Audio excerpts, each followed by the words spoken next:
Thank you.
imana ibamugisha mwebwe mwese kuba mwabona umwanya mwiza wo guterana ndabona abantu bose imana yabahaye umwanya imana ibamugisha gucyubahiro ndabiyegereje mwebwe mwese abateraniye hano bakristo basanzwe bateraniye hano ni ukuri murakaza imana ibamugisha kuko imana yaboneye umwanya munsi iminsi yose n'imirimo bakabazukira mu tuzi ariko ugasanga ari ku cyumweru cyangwa se kuwa gatandatu ariko mukunda kandi mukizura mukaza gusenga tuvuga kubashimira imana y'umugisha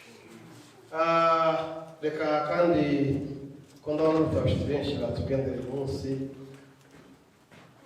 imana y'umugisha burya uko udataba ntiwaruhuka reka maze negereze pasiteri umubyeyi wacu cyangwa se umuyobozi w'itorero urakaza pasiteri n'imana y'umugisha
tuzoza tuvuga rivuyemo, ijambo ryose tuzoza tuvuga tuzatwizera yuko iryo jambo ryagira icyo rikora.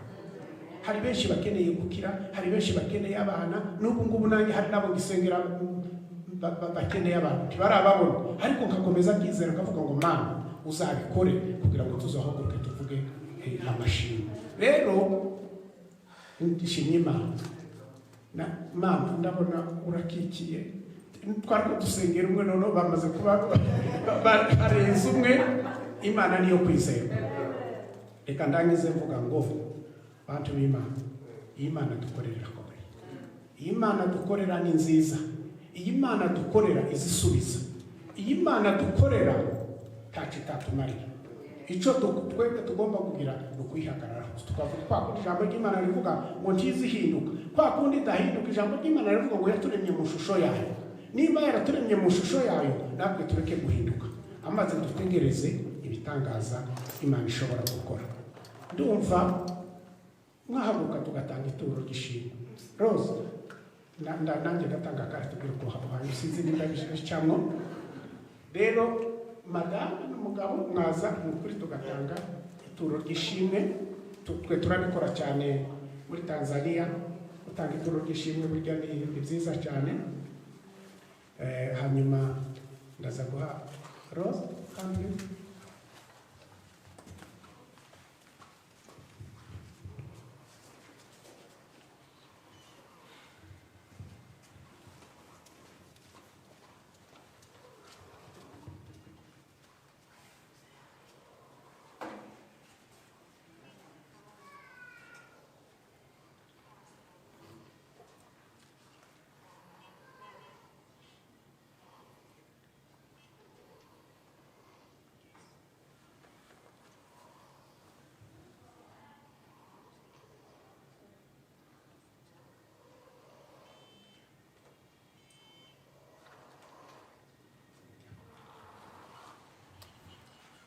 rero ubu duhagurutse gutanga ituro ry'ishimwe ko by'Imana yakoze.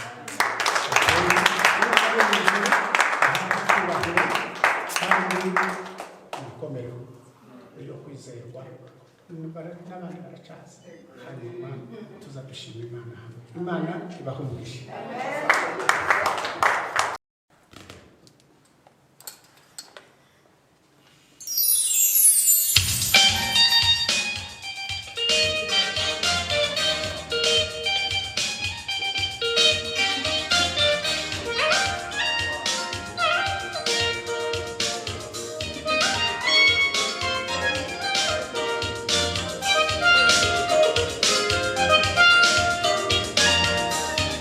Hey,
Tumikurinda Kundo kugira ngo uvubutumwa urindirwe mu gakiza ubona amahoro biteza ijuru tumikurinda kugira ngo uzumve ubutumwa urindirwe mu gakiza biteza ijuru ariko aho guhindukira ngo ushake uyitegusha usanga no kubwabyo bw'iso ariko aho guhindukira ngo ushake uyitegusha usanga no kubwabyo bw'iso mbese torero amusha mwibuka ko tuzatungurwa torero ry'Imana amusha mwibuka ko tuzatungurwa mbese torero amusha mwibuka ko tuzatungurwa Imana ishimwe. Haleluya. Haleluya.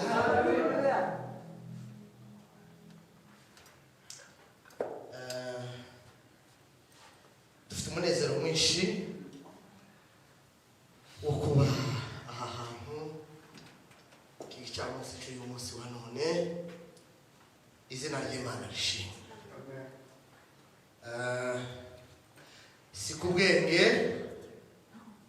si amayeri ahubwo n'imbaraga z'Imana zitumye tugejeje uyu munsi wa none. Shaka uzabitekereze ukuri kose icyiciro cyawe urimo hari abo mwavukiye umwaka umwe batakiriho. Nushaka uba ufite umwaka umwe hari abana bapfuye ari inda zitaravuka, hari n'abapfuye bagifite ukwezi kumwe n'amezi 2 n'atanu. Kuba rero wowe ugejeje imyaka 56 mu cyiciro cyawe hari n'abandi nabo bagupfiriyemo, ariko kuba ugihari hari impamvu zikomeye zituma umuntu agarurira Imana ishimwe ubwo bwongere bwawe. Umuririmbyi avuye kuririmba aravuga ngo umva icyatumye Imana ikurinda ngo kwarukira kandi ngo wongere wumve ubutumwa. Nirangiza ngo ikurindire mu gakiza niho turindirwa. Umuririmbyi w'indirimbo za wokovu yararimbye aravuga ngo katika wokovu wanalindwa salama. There Imana ubwiza. Haleluya. Ngo ninaishi kwa maji ya uhai. Upendo wa Mungu unanizunguka na kunihifadhi. Urukundo rw'Imana ngo ruratugose kandi ngo rukadusha. Imana ishimwe. Haleluya. Nta handi twihishe mu rukundo rw'Imana. Zamukunda aranezerwa cyane. Aravuga ngo nitakapomwona Mwokozi mbinguni baada ya shida za huku, nitamuimbia na kumutukuza mwanangu ninayempenda. Target yacu n'icyerekezo cyacu naho tugana ni mu bwami bw'Imana. Imana ishimwe. Ndanezerewe cyane uyu munsi wa none, nejejwe nuko mwese Imana yabarinze muri iki cyumweru tukaba dusubiye kandi kubona naturi bazima. Izina ry'Imana rishimwe rihimbazwe. Cyakabiri nezerewe kuko muri iki cyumweru tawe muri mwebwe bambwiye ngo yaraguye yabivuyemo yabishingutsemo yabaye ubundi hakikumwe natwe yavuye muri iki twiyemeje cyo gukorera Imana no kuyikurikira. Imana yabarinze ikarinda imibiri yanjye ikarinda n'ubugingo bwanyu nayo nishimye. Nejejwe nuko hari abari barwaye ariko Imana yakishije kandi hari icyizere kuko iri bubakize ku buryo bwa burundu. Bwana asifiwe. Hari kiza kintangaza umurwayi wari ugize imyaka 38 ku gisima ngo yarategereje kuko icyo gisima cyihinduriza. Yesu ngo ahageze ngo aramubaza ngo urashaka gukira? Amen. Umurwayi aramubwira ati nibyo gashatsi, ngaho yari kumubwira ati imyaka 38 yose maze aha ngaha nta kindi nashakaga, cyo nashakaga kwari kugira ngo ukire. Ariko nagize ikibazo gikomeye kuko abafite bene wabo bafite imiryango.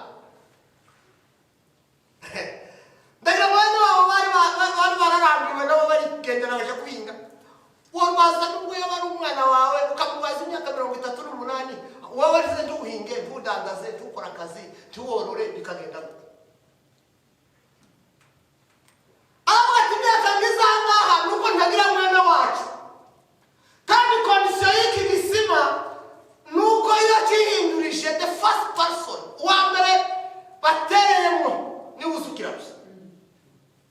None ngajewe sinshoboye kwitereramo, kandi n'abana wacu nabo baragiye ntaba ari hano. Hari ikintu kiza kintangaza. Yesu ntiyamubwira andi makuru, aramubwira ngo fata uburiri bwawe ugende. Ubundi iyo umuntu yarwaye akarwara igihe kingana gutyo, azatangira gutora agatege buke buke, ugatangira kumuhereza agakoma, mugatangira kumuhereza ko kurya tworoshe turayi, mukazoroka mukazamugeza ku mutsima, mukazoroha mukamugeza no ku myumbati ikomeye ayindi y'amabago twagatutugiye bacu twasomera. Ariko Yesu yarantangaje muri iki kintu, yakijije umurwayi ubwo. Haleluya! Ugize imyaka 38 ahita amubwira ngo ugize n'imbaraga. Haleluya! Ugize n'imbaraga zo kwikorera mu buriri bwawe bugize iminsi ukwikorera imyaka 38. Izina rya Yesu ishimwe. Ndashimira Imana ku bwawe wadusuye. Iki gihugu muzamubona ni cyiza cyane, ariko titukigiramo ababyeyi kandi bizabitubabaza cyane. Mu bintu bihenze muri iki gihugu ni ababyeyi. Hako ni mukubona abahungu bamwe bakaza bagakubita igitoko bakakigeza aha, baragize umugisha wo kuzana n'ababyeyi babo, bakaza bagenda babereka ngo nibwo busirimu bwacu ntabwo ngaha niho tugeze. Iso yakuzanye akujana mu nkamba gucana ahakomeye aho ari mu rufu. Nzababwira umunsi umwe ukuntu twakingishije ikirengeti mu nkamba, nirwo rwari urugi rwacu. Yarangiza umubyeyi aha yagira ngo reka ndebe ko abana batazicwa n'inzara, hari icyo hinduka ku buzima bwabo. Warangiza ukambarira ipantaro hano, kamubwira ngo twageze iyo tuje, twageze iyo muje hehe. Nubwo ataza kubwira nyine, ariko azakugaya wazayiruka aho wavuye.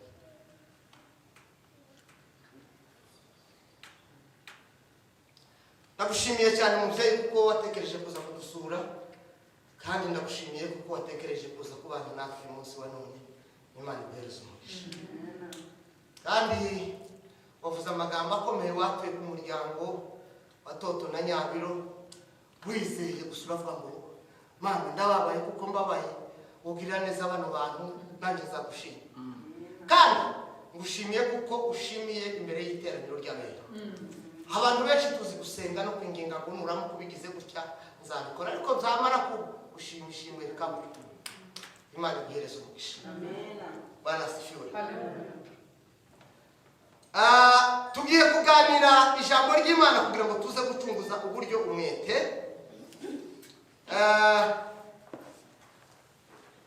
Turaganira teme yacu tugiye kuganiraho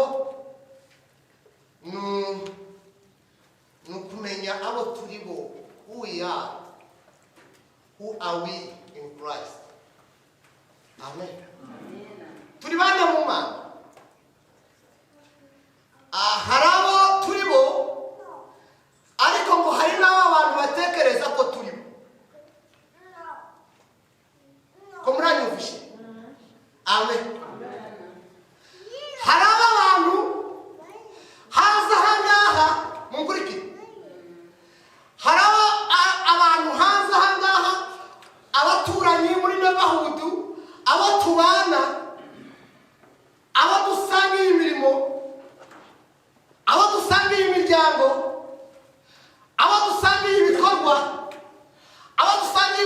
zacu bya buri munsi hari uko bazabatekereza, hari uko bazabatekereza ngo turi bande. Amen. Amen. Ariko uyu munsi tugiye kumenya identity yacu, aho turi bo nyabo.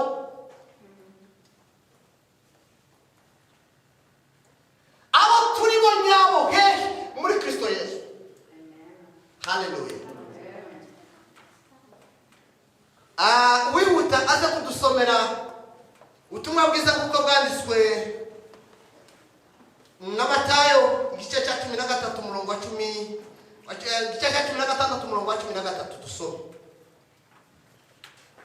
Matayo igice cya 16 ahere ku murongo wa 13 ndamubwira hari hagarika. Imana iratuzi, abamarayika baratuzi, na Satani baratuzi, n'abadayimoni baratuzi. We are famous. Hallelujah. Aravuga ngo nubwo abantu batekereza kuko ngo tutazwi, ariko ngo nyamara turi birangiye hehe muri Kristo Yesu. Imana ishimwe. Hallelujah. Kuko abantu bazabatekereza. Ikindi kintu abantu bazabatekereza ngo abantu bazatekereza ngo kuko ngo dusa n'abagiye gupfa, niko twasomye.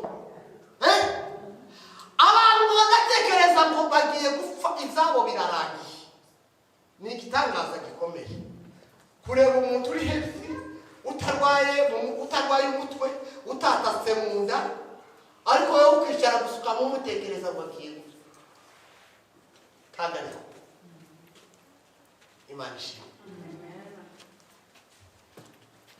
Yisomye ubutumwa bwiza igitabo cy'ibyakozwe n'intumwa igice cya 28, uzosanga Paulo ngo yaragize mu minsi 14 ngo mu rugendo, ngo agenda mu bwato, ngo bamuse bavuye muri ubwo bwato ngo bambukira ku cyambu cy'ahantu hitwa Imerita, ngo bakonje. Imana ishimwe. Ngo abanyamudugudu babakirana ibyishimo, ngo babacanira umuriro. Ngo bamaze kubacanira umuriro, Paulo ngo nawe baragenda ngo yegeranya ngo umuganda w'inkwi ngo arazizana, ngo ahandi yazikuye mu gihuru, ngo ahasanga ngo inzoka ngo y'igihoma iraza gufata ku gikonjo ciwe. Batekereza kuko dupfuye kandi turahari. Imana ishimwe. Hallelujah. Ngo abanyamudugudu ngo babibonye ngo abantu b'Imerita ngo baravuga ngo iyi nzoka tuzi ubumara bwayo, tuzi n'imbaraga zayo, tuzi n'abo yafashe uko bazabamera, sibyo? Ngo bararahira abanyamudugudu, ngo baravuga ngo ni ukuri, ngo hagiye kuba ibintu bibiri mwaka kanya mugiye kubona kuri Paulo. Aravuga ngo uyu mugabo ngo nubwo yarakoze akarokoka inyanja, akarokoka n'urupfu, ngo idacurwa kibera, abantu bazabishobora kubeshera n'Imana, ngo idacurwa kibera, ngo ntabwo iri umukundire kuko ngo abaho. Bwana asifiwe. Ngo hagiye kubaho ibintu bibiri. Ati muri aka kanya uyu mugabo agiye ikintu cya mbere mugiye kubona agiye kubyimbira. Umubiri we uzimbe. Icya kabiri mugiye kubona agiye gupfa akindutse. Amen. Nguko abantu bazatekereza. Ariko ngo bagitegereje niko Bibiliya yaje yambwiye, ngo babona ntacabaye. Imana ishimwe. Ngo babona ntacabaye, ngo barahindura, ngo baravuga ntibanavuze ngo uyu ni umuntu w'Imana, ngo bamavuga ngo ni Imana. Bwana asifiwe. Bamavuga ngo Paulo ni Imana. Imana ishimwe. Abantu batekereza kuko ngo tugiye gupfa, ariko ngo nyamara haleluya ngo turiho kandi turiho turi bazima. Ngiyo identite yacu yabo turiho muri Kristo Yesu. Umuririmbyi aravuga ngo Uwiteka umucamanza ngo yambonyeho amaraso, ngo ntakiri urubanza rubi, ngo anyite ukiranuka. Kandi aravuga ngo mu ijuru imbere y'Imana afite umuntu umvugira, ni umukuru w'abatambyi yitwa Rukundo. Aravuga ngo mpamya yuko izina ryanje riri mu mutima we, ngubwo adapfa nanje singipfuye, ngo njyewe na Yesu tubumwe. Pawulo yandikira ab'Efeso aravuga ngo twari dupfuye iheke kera, ngo twari twarapfuye tuzize ibyaha n'ibicumuro, ariko ubuntu nibwo bwadukijije. Imana idusurana na Kristo, idujana nawe mu bwami bw'Imana mu buryo bw'umwuka, twicaranye uko tubana na Kristo. Haleluya, Bwana asifiwe. Ijambo rya kane avuga ngo dusa n'abahanwa batereranywe abandone, kuko abantu badutekereza. Haleluya, abantu batekereza kuko turi abandone. Mu Cyongereza ni iryo jambo abandoned. Muze munyigisha nanje kugira ngo tumwe tuza dufa.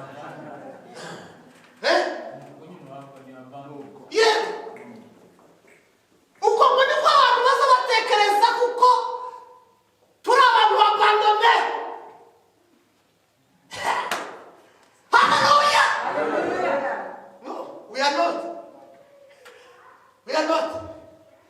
Umunsi umwe Dawudi amaze gukora ibyaha, yatekereje kuabandoninga uwo yakoreye icyaha. Yandikira Yowabu ku rugamba, aramubwira ngo uzofate Uriya w'umuheti, kuko namubwiye ngo ashaka ko akavaringa icyaha cyanjye, agihishire kugira ngo kitazamenyekana. Uriya ntiyavumva.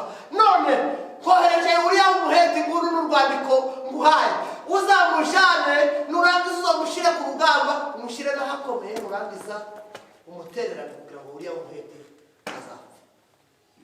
Abandone. Ariko Dawudi yagize ingorane zikomeye cyane kubw'iyo plani yagize. Imana yaramubwiye ngo kuko wakoze icyo kintu, ngo inkota ntizava mu rugo rwawe. Kandi Dawudi amaze kwirega, amaze kubwira Imana ngo nakoze amafuti. Njyewe hari ikintu umaze kubona, icyaha uzi ubikora Imana ikakubabarira, ariko ingaruka za bimwe mu byaha abantu baza bakora baza bazirenge. Shobora gukora icyaha rwose warangiza ukaza imbere y'Imana, kandi mwita Imana gusabye imbabazi, ariko ingaruka za cya cyaha muzamubwira ngo abantu baza bagenda bakajya gusambana bakarwara sida Imana izi kubabarira icyaha cy'ibyo wakoze, sibyo? Ariko sida uzobana nayo, ni konsekansi y'icyaha. Wa munsi Imana isanga Adamu na Eva, hari ibyo yababwiye, ibagiriyemo impuhwe rwose, itangira kubaga n'intama, irabambika, ariko konsekansi Imana yari yarababwiye ngo nimukora nimurya kuri kiriya giti no gupfa muzopfa. That's why we are still dying up to now. Nushaka ubyemere cyangwa uzange, ubitinye cyangwa ubitinyuke, finally tuzapfa. Kubera iki? Kubera icyaha cy'inkomoko cyane. Ingaruka z'icyaha, abandone. Ariko aravuga ngo nubwo badutereranye gutyo, ngo ntabwo tuzadufa ngo dushire. Haleluya, Bwana asifiwe. Ijambo rya gatanu aravuga ngo dusa n'abababaye, offended, bafite umubabaro. Uko ngo niko abantu baza badutekereza, ngo batureba bakavuga ngo buriya turabyo byose kuri Uriya mutarababaye. Hakandi hakaba n'ababyishimira, bakishimira iyo mibabaro, bakishimira kuko hari ibintu bitagenze neza mu buzima bwawe. Amen. Ariko yarantangaje cyane uyu mwanditsi Pawulo, wari warasobanukiwe identite yiwe. Aravuga ngo nubwo abantu bazadutekereza kuko tubabaye, arababwira ngo ntitubabaye, ngo ahubwo ngo tuzatwishima iteka. Mwishime iteka, musenga ubudasiba, mubibaho byose muhore muyishima, kuko ari ibyo Imana ishaka. Aravuga ngo nubwo abantu batekereza kuko tubabaye, tubahaye itangazo. Haleluya, ntabwo tubabaye ahubwo twishima iteka.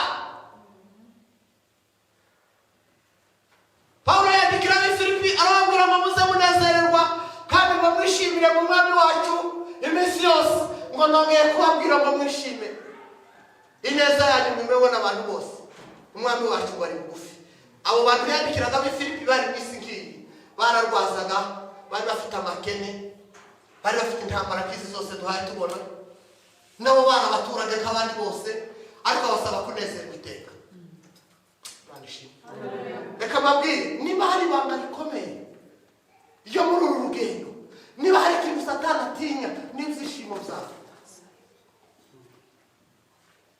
Iyo Satani yateye, iyo Satani yaje akafendinga umutima wawe, warangiza nawe ukajya aho ngaho umutima ukawubyimbya ngo narababaye, ukaza wirirwa urakaye, ujindiriye, warashinze iryinyo kurinda za bwatsi. Umvukiza gitsinda Satani. Umuzi ko umunezero n'ibyishimo n'intsinzi ikomeye. Bwana asifiwe.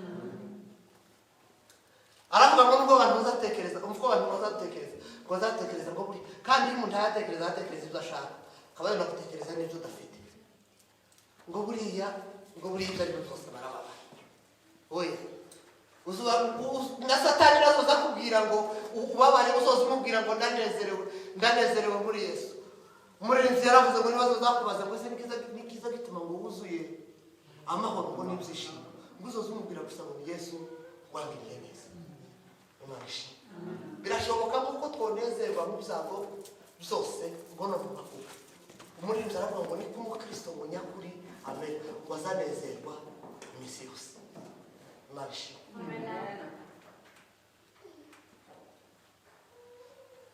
Kwishima iteka ngiyo identite yacu ngabo turimo, nubwo abantu badutekereza kuko tubabaye. Gatandatu aravuga ngo dusa n'abakene, poor people.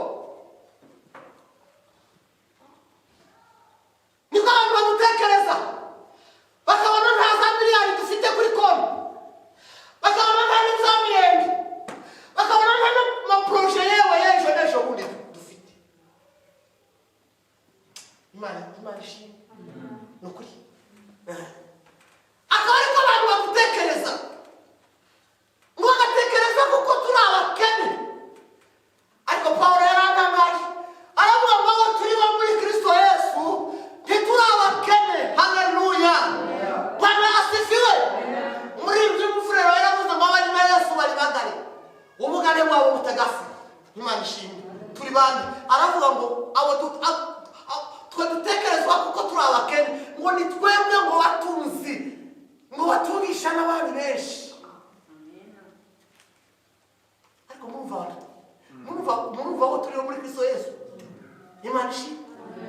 Ubutunzi bwacu twebwe dufite dutekerezwa kuko turi abakene, ariko Pawulo yabavuga ngo muri identite yacu muri Kristo Yesu, n'abatunze bose n'abafite ibyo bafite bahagazeho mu isi, aravuga ngo twebwe tutungisha benshi.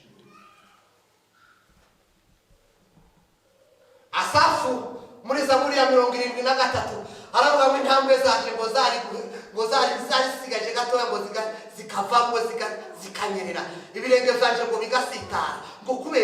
Ngo kubera kuko ngo ishari nagiriraga ngo abantu, kuko nabonaga ngo abanyabyaha ngo baguwe neza, ngo amajosi yaravuye mu mitwe yabo, n'amaso yabo ngo yarabyibushe cyane, ngo ntibatinya n'urupfu. Yavuze ibintu byinshi cyane bikomeye uko ngo abanyabyaha bahinduwe mu isi. Asafunga ishari, bavuga ati ariko bariya abantu b'abapagani bameze gutya, ariko Imana izibagirira neza. Ni ukubera iki? Iyo usomye 17 Asafu aravuga ngo kugeza ubwo nagereye ahera, ngo kitegereza iherezo ry'aba bandi, ngo amenya ko kuko Imana ngo izibamanura ngo ikabashira ku gacuri ahamanuka, ngo bakamanuka kandi ngo ahawe ngo barahashaka ngo ntiyasubira kuhabona. Asafu arahamurika. Ekonomi y'isi iracyahagaze kubera Imana. Umunsi itorero rya Kristo ryavuye mu isi, ekonomi y'isi izahungabana, abakire b'isi abamiliyarderi bazahomba. Uku itorero niryo rigihagaritse ekonomi y'isi. Nubwo dutekerezwa kuko turi abakene, ariko ngo tutungishije benshi. Imana ishimwe.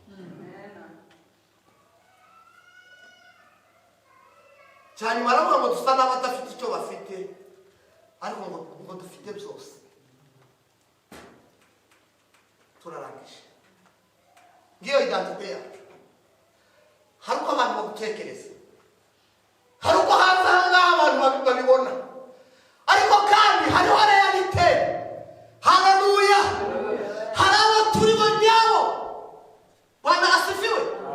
Ntabwo turi abanyabinyoma. Cyo ni ijambo rya mbere. Nta nubwo dutekerezwa kuko tutamenyekana. Nta nubwo dukwiye gutekerezwa kuko dusa n'abagiye gufa. Nta nubwo dutekereza kuko twatereranywe. Nta nubwo dukwiye gutekerezwa kuko tubabaye. Nta nubwo dukwiye gutekereza kuko dusa n'abakene. Nta nubwo dukwiye gutekerezwa kuko dusa n'abadafite icyo bafite. Ahubwo dutekerezwe kuko turi abukuri. Bwana asifiwe. Dutekerezwe kuko turi birangirire famous muri Kristo Yesu. Haleluya. Aho ni nabo turi bo. Bwana asifiwe. Turi abukuri, turi birangirire, turi bazima, ntabwo twenda gupfa. Haleluya. Kandi nubwo dusa n'abatereranywe, ariko Imana iri mu ruhande rwacu. Niko Yesu yavuze. Aho babona Imana iri mu ruhande rwacu, umwanzi wacu ninde? Bwana asifiwe. Aravuga ngo nubwo abantu badutekereza kuko tubabaye, tubatangarije itangazo rivuga ngo turishimye, dukomeje kwishima. Aravuga ngo nubwo abantu batekereza kuko turi abakene, tubahaye itangazo rivuga ngo ni twebwe dutungishije benshi. Ekonomi y'isi iracyahagaze kubera Imana. Aravuga ngo nubwo